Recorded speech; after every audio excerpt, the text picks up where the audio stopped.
Well, I want to say good afternoon to the SSR group, and I apologize that you don't see me in this image because I'm actually, because of my space constraints and what I want to show you needs more up close appearance.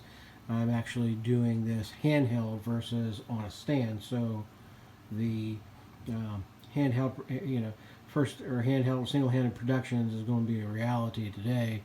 So please don't mind if it's a little jumpy. I will do my best to move as smoothly as possible. I want to talk today a little bit about reloading, reloading of handgun and long gun shells. In this part of self-reliance, as things become more difficult, we may be required to reload our ammunition because honestly it's cheaper to do it that way than it is to buy it from your local sporting goods, Dick's, Cabela's, or whatever is local to you. And so this video came out of a request for information. So here we go. When I started this project, reloading, was a number of years ago. There were supplies that I basically tripped over. For about 40 bucks, I was able to purchase everything that I needed to start reloading my ammunition. And it started off with this. This is your press. It's a gun press. It has this arm here is an activating arm. When you notice, we'll go around this way, pushes this piston up. And I'll show you some parts that go to this. This is a single-handed. This is not a, this is where you deprime your shells, you clean your shells, you deprime your shells, you reprime them, you hand load the powder, you hand load the bullets, and it's a process of one step at a time. So you clean them all at once, then you deprime them all at once, then you reprime them all at once, and then you load them with powder and then shell one at a time. So you do, it's a 5 or 6 step process, and I can go through about 400 or 500 rounds of 9mm or 40 caliber and probably 5 or 6 hours. So a little time consuming, but it's well worth it. Part of what I purchased was this press. And as you come along, you're going to see other things. So that's the battery for my phone. This little yellow square punch out is what you can see shells will sit down in there, especially when you're loading. You can put a shell down in there, and it helps stand it up for when you're putting in powder. And that cone that you see in the background is a powder cone. If I can get a hold of it this way. But if you look down inside here, it's beveled. So it's really wide at the bottom and narrow at the top, so it sits on top of the shell, kind of like so. And it makes it possible to pour powder down in and not get it all over the place, because the powders that you use, the smoke for pistol rounds and so forth, very fine grain, and they make a mess when they go everywhere. This is actually a powder measure. Using this end here and a number of twists, you're able to determine each time you activate from here up and down, it measures out a certain amount of powder. So you have an even amount of powder every time.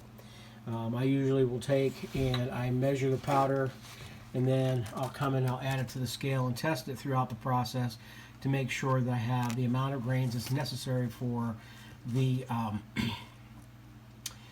for the round that I'm loading at the time. Now, a little bit to the back here, what you're going to see, yellow thing here, this is a tumbler. A lot of times you're going to get brass when you look at it. I'm going to show you this here.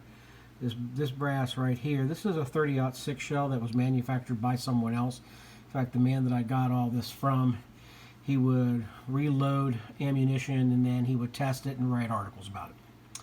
So this is some of the work that he did. But you notice how dingy this is as compared to this. This is a 223. This is one of the two shells that you can fire through an AR-15. 5.53 or 223. 223 is a shell that's not as hot. The powder load's a little different. It does have the same effect. 5.53 has a little more power in it, but for the purposes of what I use it for, 223 is sufficient, and I'll show you some more of that here in a little bit.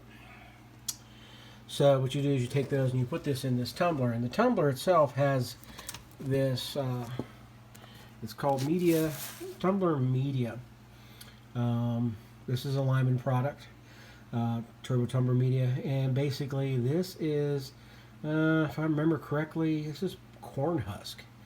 Let me read the other side real quick. Yep, corn cob grit recommended. And you leave it in your tumbler, you run it for about an hour or two, and this dingy brass comes out shiny like this. You know, that's not the shiniest one I've got. There's a few back here that I've done. Take a look. A lot shinier the ones that are in here.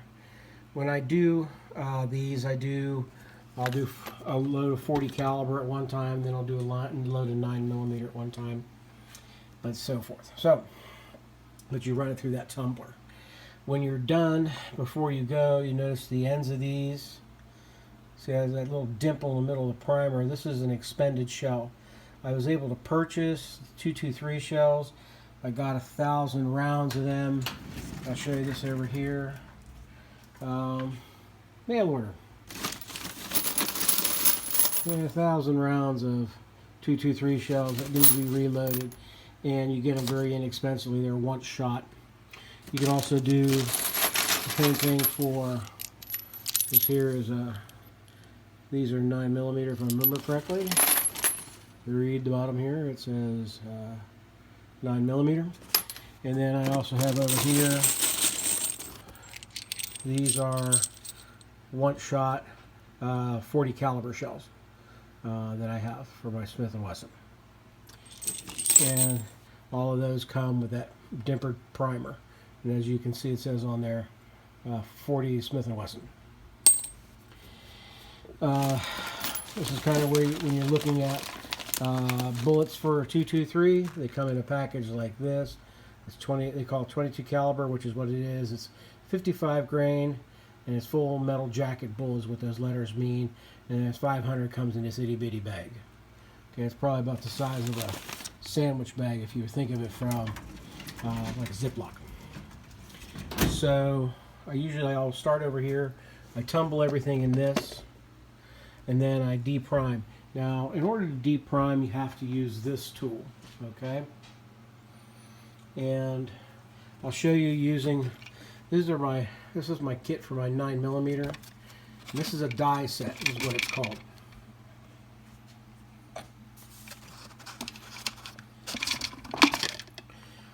Take the lid off.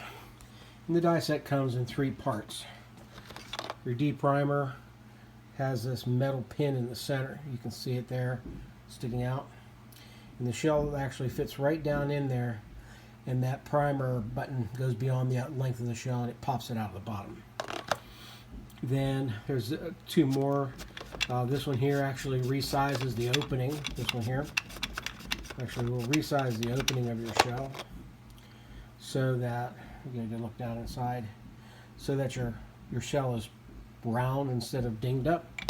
And the last one, you use this one when you go ahead and you press the bullet on after you put in powder. This one comes with a powder scoop, and this says it's 0.5 cc's on it. I don't use the powder scoop. I use it for decoration basically, and I'll tell you why here in a little while that I do it a little different. Now, reload primer. The reload primer's into it. You can use this press to reload, or use this device. This is for the large primers. There's 2 types of primers. There's large and small. And I'm looking for. Here's my other apparatus. Hang tight for 1 second. This is a tool I use to prime with, and it's a Lyman product, and the primer's set up in there, and as you squeeze here, a little pin pops up. You see the pin sticking up there, and it actually pushes the primer into place. And that's how you do the primers, how I do the primers by hand into my shells. And primers come in one of 2 kinds, small rifle primers and small pistol primers. And it's kind of self-explanatory, and they're very small. When you stop and think, they fit into that itty bitty hole. And that's whether it's a rifle shell or pistol shell, you have those primers. Now, a lot of people will think, well, what kind of powder do you use? Well, I use Hodgdon. That's kind of the one I like.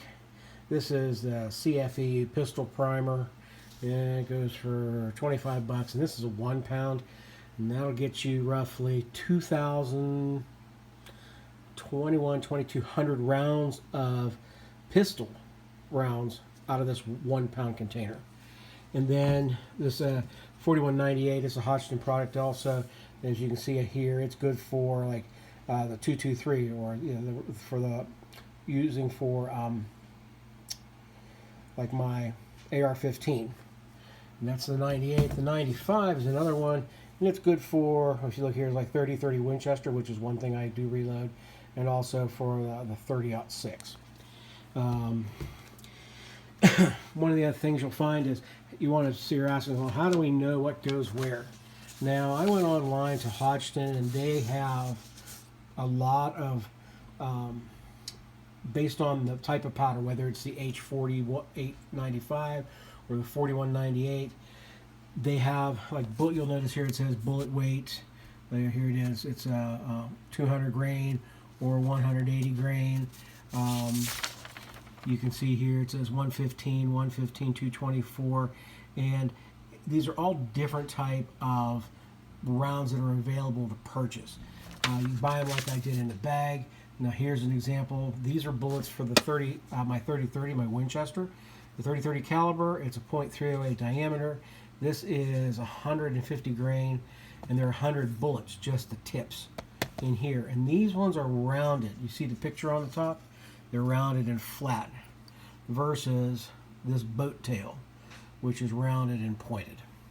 And that's because these are fed through, they're fed into the gun like with a magazine or clip.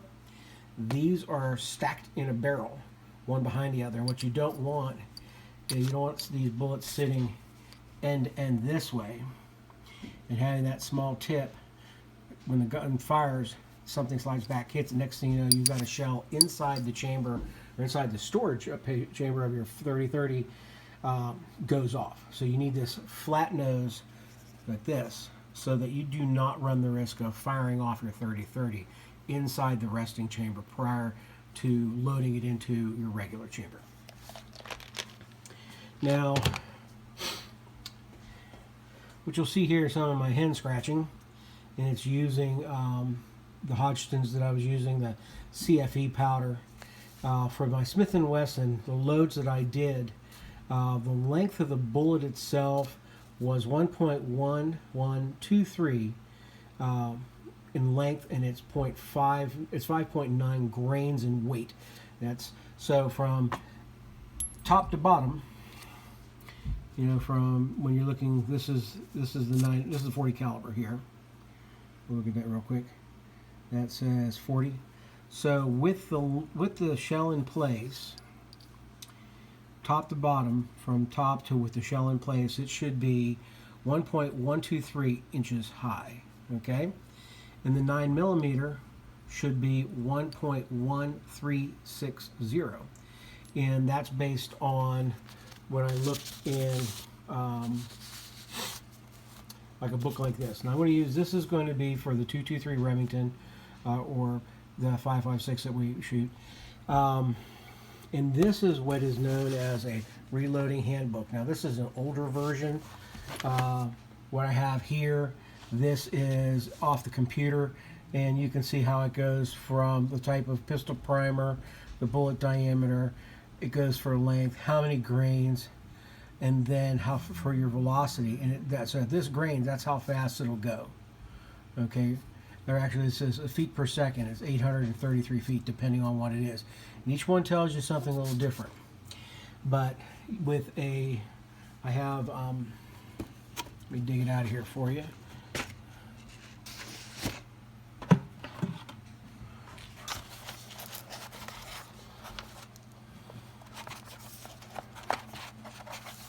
So I have a set of digital calipers.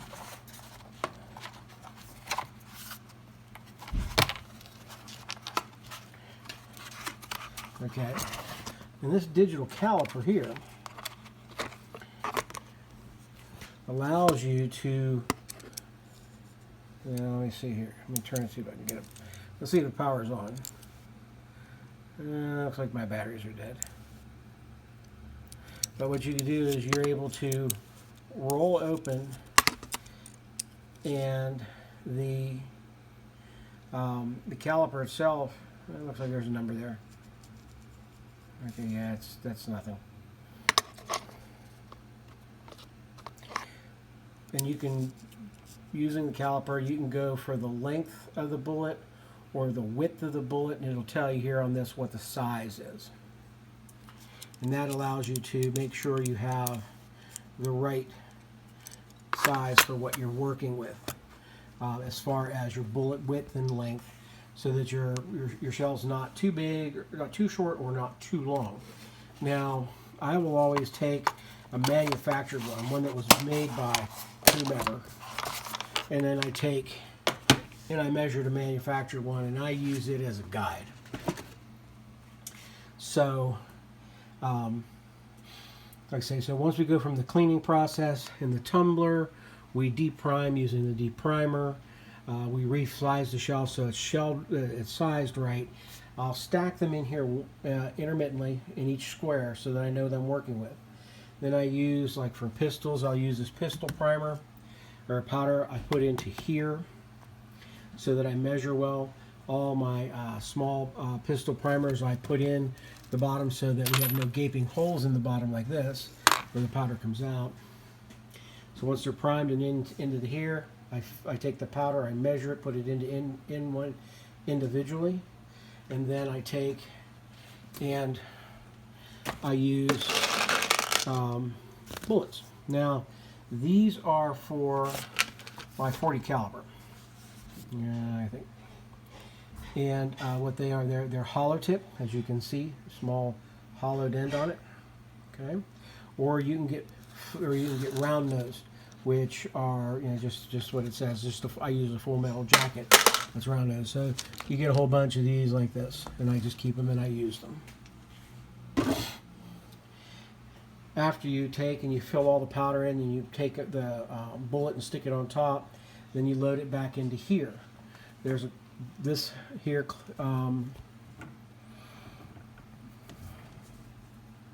there is a piece that fits into here. And I'll show you it on the top of this. This primer piece allows the bullet to sit in that little groove, you see. And so that groove that sits in here, the bullet sits on top of it, and I'll show you kind of what I mean. So bullet kind of sits like so in that little groove, and it's full of powder, and it's sitting in here like this, in this one. And then you have your other piece that sits up in the top here, and you just go up this direction and you make sure that it's centered right. And being the way it's built, they do self-center, and then you compress the bullet down onto it, and you have a finished product. Now, like I say, the process takes roughly it's a day project. I spend time down here when I do it, and I do 400 or 500 rounds at a time, and I'm trying to, in the best of my ability, to have about 1,000 rounds of whatever weapon that I own ready to go, so I have it. That's my digital scale I was telling you about. I actually measure the powder on there so I know exactly how many grains are going in, so that I have the proper. And then I store them away. You can see down here I have ammo boxes. These hold the ones that I've done. They also hold the ones that I've bought. Like I said, these are 30-06 rounds here, and this is a 223. This is 9mm 40 caliber. I did have a bunch of 30-06 shells. I'm just not exactly sure where they went, so I might have actually sold them off before I was able to find bullets for them. So if that be the case, then I have to buy. Now, one thing I'm going to show you is some varying things here real quick. Get those out of the way. So this is the die set. Now this die set works on two different weapons. This is a 10mm automatic, or a 40 Smith & Wesson.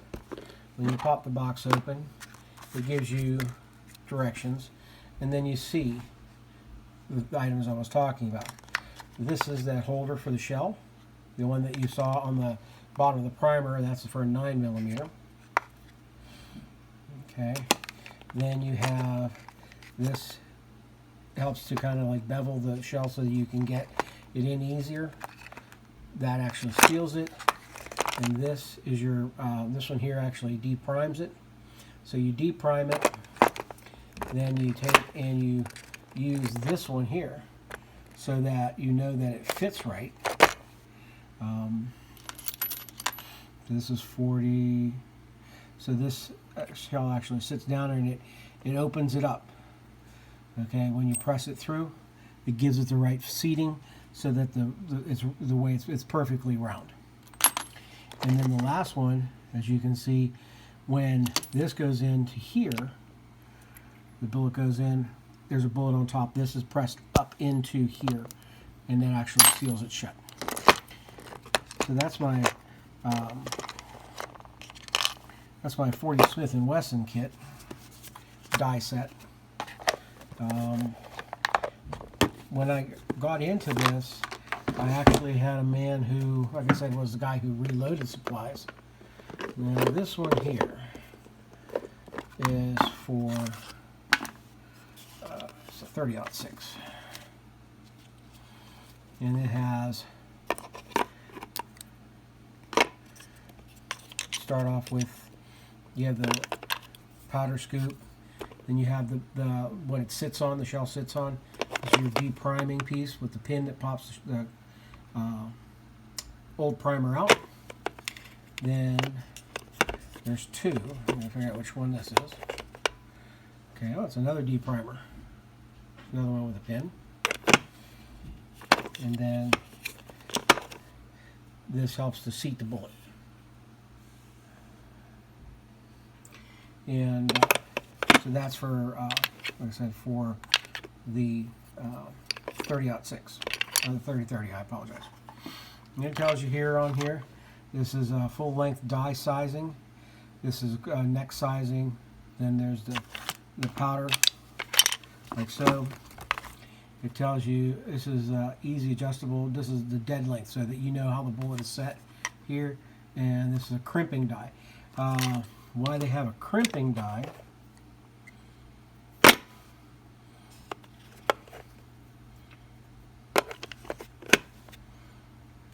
Turn it so I can see it. Yeah, so this is a, you got crimping die you see down in there. Some shells you want a little bit of a bite on the bullet as it sits. You're going to find that in especially like your 223 rounds. It's crimped on so that they're tight and they don't go anywhere. So that's 10. That's the 30-30. That's my 40 caliber. I have a die set for my 30-06.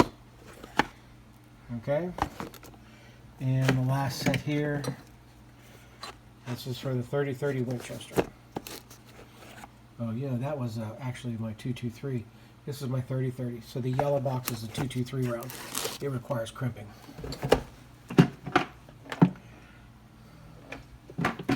So depending, if you're gonna load for whatever, you have to make sure you have the right die set. You have to make sure you have a tumbler to clean your products.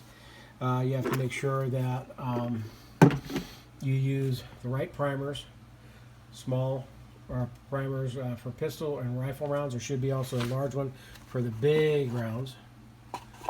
Okay, you want to make sure that you have a scale, a set of calipers. You need a reloading book. I recommend a powder dispenser, and you have to have a press. And I do apologize, like I say, this is a bit choppy because normally I like to try to do it where I'm not holding the camera. That way it doesn't feel like y'all are living through your own personal earthquake. You want to make sure you have the right bullets. Okay, but so that's kind of it. If you do any questions, please feel free to send me a post. Now, one thing I do not reload at this point are shotgun shells, because they come in one of two forms. slugs. Now, this is for everybody in Ohio. They know what this is. You're only allowed to hunt with slugs in Ohio. This is a 1 ounce piece of lead down in here for hunting deer, and this is a shot. Now 12 gauge. What's it say on here? All right, this is a 3/4 by 1/4. All right. So this has small pellets in it. This is like an upland game. You're going hunting for birds, small game, and the like. Here's another picture of a slug round. I also have a double-aught buck, which I use in my home defense shotgun. I use birdshot to get their attention, and if that doesn't work, the double-aught buck will usually slow anybody down coming.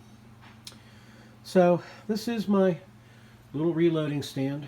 Like I said, I probably have not been down here in a while. I really need to get back to this. But it's a good process.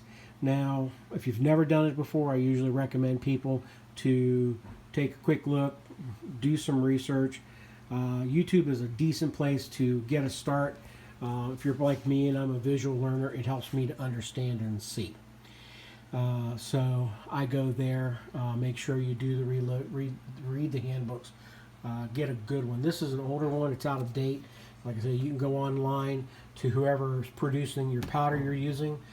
They will have reloading information is in a handbook, but you can get these.